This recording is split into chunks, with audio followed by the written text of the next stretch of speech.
Neste Descomplica, você vai conhecer os 5 cuidados que deve tomar na hora da demissão de um funcionário. É isso mesmo. Fica comigo até o fim, é logo depois da vinheta.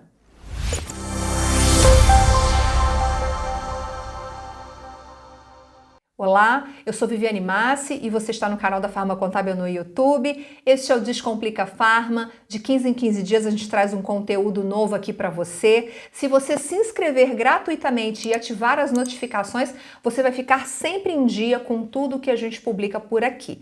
Olha que bacana também, este conteúdo está disponível em formato podcast nas principais plataformas de áudio. Assim como na hora de contratar, você também deve tomar alguns cuidados na hora de demitir. E quem explica quais são esses cuidados é a Cristiane Borges, que está de volta aqui no canal, no Descomplica Farma, analista do Departamento Pessoal da Farma Contábil. Cris, obrigada pelo seu retorno. Olá, Vivi, obrigada a você. Cris, vamos falar sobre o primeiro cuidado, que é observar a data base da categoria. O que significa isso na prática? Então, toda categoria tem a convenção coletiva, né? E na convenção coletiva traz a data base. O que é a data base? É a data onde, na teoria, deve sair o reajuste. Então, a convenção traz ali o período inicial, vamos dizer assim, porque geralmente os sindicatos eles demoram, né, a entrarem num acordo, mas aí ainda assim tem ali uma data base. Caso a empresa demita o funcionário no mês que antecede esse período do reajuste, a empresa precisa pagar uma multa que é referente ao salário do funcionário. Então, é importante, quando for fazer o planejamento da demissão, já observar a data base para, se for o caso, colocar esse valor ou não fazer a demissão no planejamento. Mas isso só quando for um mês antes. Se forem 2, 3 meses antes, ignore essa data base. Se for no mês anterior, aí vai depender só do modelo da rescisão. Se for uma rescisão com aviso prévio trabalhado, esse aviso prévio trabalhado, o final dele não pode cair no mês que antecede, porque senão é devido a essa multa. E se for indenizado, o final do aviso indenizado também não pode cair no mês que antecede a data base do sindicato. Você mencionou convenção coletiva. No vídeo anterior que a gente fez com a Cris, o link já está aqui em cima para você. Um dos cuidados que se deve tomar na hora da contratação é observar a convenção coletiva de trabalho. Ela explica melhor sobre a convenção, sobre a importância de observar a convenção. Esse vídeo anterior eu sugiro que você assista. Entendido, Cris. Um outro cuidado que se deve observar na hora da demissão é respeitar o contrato de experiência. Então, se foi firmado um contrato de experiência de 90 dias, você precisa respeitar esse contrato. Se bem que tem umas variações. Pode ser um contrato de primeiro período 10 dias, depois 80 dias, mas enfim. Por que você incluiu nesses cuidados o respeito ao contrato de experiência? O que acontece se a empresa demitir antes do término do prazo de experiência? O colaborador, quando ele está no período de experiência, como o nome já diz, esse contrato de experiência, para que a empresa experimente, né, o funcionário, caso ele vê se ele vai se adaptar à empresa, às atividades, e também de adaptação do próprio funcionário, que pode também fazer essa avaliação da empresa e decidir, né, se ele fica ou se não, se adapta ou não. Então, ele é determinado, é um contrato determinado, ele tem data para iniciar e tem data para terminar. Se o funcionário chegar à conclusão de que ele não quer ficar, ou a empresa decide não ficar com o funcionário dentro da data que termina, a empresa vai fazer a rescisão dele sem pagamento de nenhuma multa, vai pagar os dias, os seus direitos e tudo bem. No caso de dispensar antes, ou se o funcionário também quiser essa dispensa antes, existe uma multa, que dependendo da parte que vai encerrar o contrato, vai precisar fazer esse pagamento. Então, caso o empregador decida dispensar o funcionário antes da data efetiva do término, ele precisa pagar uma multa que é metade dos dias que faltam para esse contrato terminar. Então, quando for fazer o planejamento dessa demissão, é importante levar isso em consideração. Ou seja, talvez a melhor solução é esperar o contrato vencer para não ter mais esse custo, não ter que tirar mais esse dinheiro do caixa, é isso? Exatamente, geralmente. Para ambas as partes, o ideal é fazer na data do término, porque aí não tem multa, não tem esse custo maior nem para nenhum dos dois lados, e aí a gente sempre orienta fazer preferencialmente na própria data do término. Entendido. Cris, você também destaca que é muito importante levar em consideração a questão da estabilidade da categoria. Na farmácia, a gente tem a categoria de farmacêuticos, a categoria de balconistas. Onde se verifica isso e o que ocorre se a farmácia não respeitar essa estabilidade? Eu queria entender um pouquinho o que representa essa estabilidade da categoria.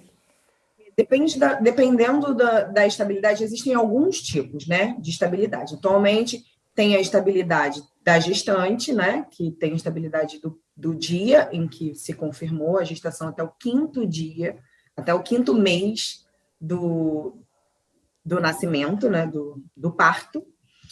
Existe a estabilidade de CIPA, algumas empresas que têm CIPA têm funcionários que têm estabilidade. Existe a estabilidade do acidente de trabalho, caso o funcionário tenha tido acidente de trabalho, ele tem estabilidade, ou doença acidentária, que é aquela doença que é proveniente do exercício da função daquele funcionário. Também tem estabilidade. Dependendo da estabilidade, não se pode mesmo dispensar. Então, não tem uma multa, eu posso pagar uma multa, dispenso agora e pago a multa. Não, dependendo da estabilidade, nem se pode mesmo, porque a estabilidade de emprego, gestante, por exemplo, é um caso como esse. Então, é importante, por exemplo, você me perguntou onde que a gente vê. A estabilidade da gestante vai se dar a partir do parto, então é através da certidão mesmo de nascimento, por exemplo. No caso de acidente, a partir do afastamento dele para o INSS, já conta, ele já passa a ter direito à estabilidade, e ela começa a contar do retorno dele para o trabalho. E aí é 1 ano, por exemplo. Então, tem que observar com calma e com cuidado. Então, não existe a possibilidade de demitir sem considerar a estabilidade. Se tiver estabilidade, tem que respeitar essa estabilidade. Sim, exatamente. Tá. Exame demissional, geralmente, até onde eu sei, é obrigatório. E qual o prazo para apresentação desse exame e em que casos esse exame demissional é necessário? O prazo para apresentação do exame médico demissional, ele é de 10 dias juntamente com o pagamento dessa rescisão e das verbas dos documentos rescisórios. E ele é necessário, quem vai definir a necessidade do aso demissional, em geral, é a clínica de saúde e segurança do trabalho. Mas porque depende do risco ambiental de onde o funcionário trabalha. Em geral, assim, a maioria, vamos dizer assim, das categorias é de 1 ano. Então, por exemplo, nós falamos sobre a dispensa no contrato de experiência.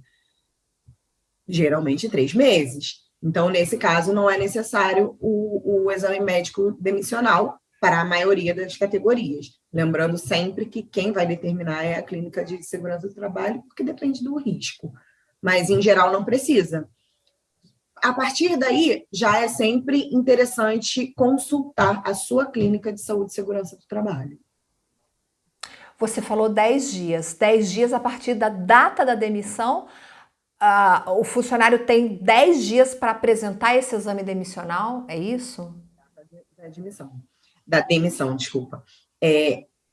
Na legislação não tem algo assim muito expresso sobre isso, né? É uma coisa clara, que diga claramente, mas a gente sempre orienta a contar da data da demissão. A data que está no papel. Sim, a partir da data da dispensa. Tá. Você já mencionou, prazo de pagamento de rescisão também é um ponto muito importante a ser observado na hora da demissão. Qual é o prazo correto? Também são 10 dias? E o que acontece se a farmácia perder esse prazo para pagar? Vamos supor que a farmácia demita hoje e só consegue pagar daqui a 15 dias. O que acontece? Sim, também são 10 dias. O pagamento da rescisão, o prazo é 10 dias. E toda a documentação rescisória precisa ser apresentada e assinada pelo colaborador dentro desse prazo. Então, o aso demissional, por exemplo, precisa ser dentro desse prazo. Ele precisa comparecer para assinar a documentação dentro desse prazo. Em caso de dispensa, por exemplo, tem uma multa, né, dos 40% do FGTS. Precisa ser paga dentro desse prazo. Perdeu o prazo, passou 1 dia, 2 dias, 3 dias. Existe uma multa do artigo 477, que é o valor da maior remuneração do funcionário. Então, se a empresa perdeu esse prazo, ela fica obrigada a pagar essa multa. Então, você não pode perder esse prazo. Tem que observar, tem que se organizar, tem que colocar no calendário, porque mais uma conta para pagar uma multa desnecessariamente, não faz sentido, né, Cris? Exatamente. É bom se planejar, já contando com a data certinha para não perder e não ter esse custo a mais. Maravilha. E você, conta pra gente nos comentários o que você achou desse conteúdo. Se você gostou, deixa o seu like, isso é muito importante para o YouTube entender que esse conteúdo é relevante para você.